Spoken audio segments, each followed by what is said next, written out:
when I am looking for deals, once I find an area where I'm pursuing something, then I kind of attack that entire area very strongly. So, I found those 9 unit deals through that 9 unit deal through a broker. Well, then I started running comps and I found these other deals on Zillow. Well, now I'm going to attack that area big time. I'm going to go and I'm going to pull up Deal Machine. I'm going to look for any other owners that own in that neighborhood that live out of town or out of state. I'm going to drive through and I'm going to find all the vacant properties and I'm going to send mailers and I'm going to use Deal Machine to call those owners and say, "Hey, I saw your property's vacant. Would you be interested in selling to me?" And I'm going to really, really, really attack that area because if I can control an area, then I can control what the homes are worth. So if I go in, even with this deal I'm working with the 9 unit and the 15 unit, and I can control 24 properties in a neighborhood, I can start setting what that neighborhood is worth. And you step that up over time. You increase the appraised value of homes, then you can build more wealth for yourself over time. Um, and then you can also help with rents. You can control how the homes looking at. There's just a lot of good things about buying these package portfolios. So when I go in, I want to go and try and gather as many of those properties as possible, so that we can decide what that area is going to do moving forward. And so I would encourage you guys really spread out the avenues that you get deals from. I showed you 3 examples here, one from a broker or an investor friendly agent, one from MLS, right, or Zillow, and then another from mailers. And with mailers could come the same, you could do the same thing. When I mail, you pick up the phone and call too. So like I'll use Deal Machine. I will go and I will send mailers to homes, right, that I drive by that are vacant, that are ugly, whatever the case may be. But I also will dial and I'll say, "Hey, my name's Jaron. I'm looking to buy your property. No, didn't know if you're interested in selling." Right? They either answer, I leave a voicemail, I'll text them, and then if I'll start setting up reoccurring follow ups to continue to have that dialogue with them until I finally get them to pull the trigger. I keep the mailers going until they answer my phone. We have a conversation until they call me. Right? And so, really expanding how you get deals, and I would pull that. I gave you the 3 examples: the brokers, the MLS, and then the mailers and cold calling. But I would also add to that list wholesalers. You want to be on every wholesaler's list in your area and look at every deal that they have coming through. And then I would encourage you to network, meeting with other investors, going to local meetups. You'll find a ton of deals that way. And then broadcasting that you invest in real estate. So ever so often, probably 6 to 8 times a year, I will post on my personal Facebook, "Hey, we're looking to buy houses in this area. If you know anybody who's um, interested in selling, please let us know. We buy all cash, as is, no closing costs, no realtors, all the good stuff." We list it out, and I get usually 3 to 4 leads from that every single time. We're in the middle of a flip right now from a lead that I got from that. And then I have a meeting tomorrow afternoon with a gentleman. I made this post. His neighbor is a friend of mine on Facebook. I've known her. She knew that he is out of his house and it's vacant. It's getting run down. She texted me and said, "Hey, my neighbor's house is vacant. It's getting run down. Would you be interested in purchasing it?"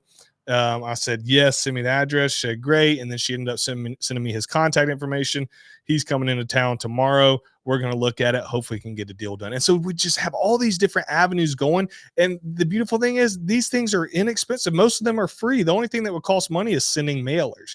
And you can send mailers through Deal Machine for 62 cents a piece. And so if we send 200 mailers, I mean, I don't even know what the math on that is. What, 100 and something bucks? I mean, a month, 100 times 12. So you spend 1,500 bucks a month or a year on mailers. You close one deal. The average profit of a flip in the US is 30K. ROI on that's pretty good. The rest of is free. It's just you networking, calling investor friendly agents and brokers, getting on wholesalers list, driving around, picking up the phone, calling people. And I would encourage you guys to get these avenues up and running, because I truly believe that this year is going to be one of the best. This in 2026, one of the best years for real estate that we've seen in recent history. It got very expensive there for a while, mixed with high interest rates. It was hard to find deals. The market has softened. Deals are becoming more plentiful. Investors are selling deals. You can get larger portfolios, and it is a fantastic time to buy. So make sure you have those leads coming in. At minimum, analyze one deal a day, make one offer a week. At minimum, Analyze one deal a day, make one offer a week. I don't care if the offer is in left field. If they're wanting, like this example, 800K and you offer 540, do it, because at some point you're going to strike gold. Somebody's going to say yes. You don't always know what the other person is going through on the other side, why they may need to sell, why they're willing to take a lower price, if they are at all. You don't know unless you ask. And I'll tell you, asking with an offer is a very strong way of asking compared to just, hey, do you think you would take this amount? No, give them an offer. Hey, I will buy this cash or hard money or whatever, use the bank from you right now at this price. This is why I have to buy it here. My numbers tell me, but I'll buy it. Do you want to do a deal or not? If they say yes, great, do the deal. If they say no, then you keep an eye on that property and you watch it start sitting 30 days, 60 days, pop back. Hey, just following up, still ready to take your property at X price if you guys want to sell it. Maybe they say yes, maybe they don't. You watch it for 90 days. You watch it for 120 days. You watch it for 150. You watch it and you continue popping in every month. You want to sell it, you want to sell it, you want to sell it, and you follow up on that thing until you land it or until they get the property sold to somebody else. And if you're tenacious about this, you can build a very strong portfolio very, very, very, very fast. You can do a lot of flips and create a lot of income for yourself very, very, very quickly. And I want all you guys to do that this year. Take what I just taught. I know I told a lot of stories today and ramble, but there's a lot of, I guess, the intricate details that I don't always tell.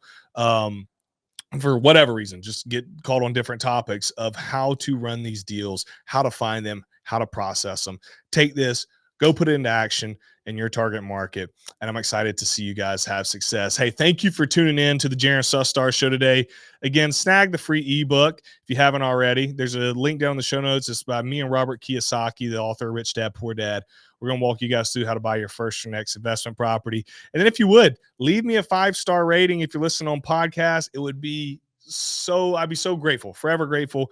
And like this video and share it with somebody if you're watching on YouTube. It helps get the message out. And I think a lot of people need to hear this. Guys, thank you so much. I'll see you next time.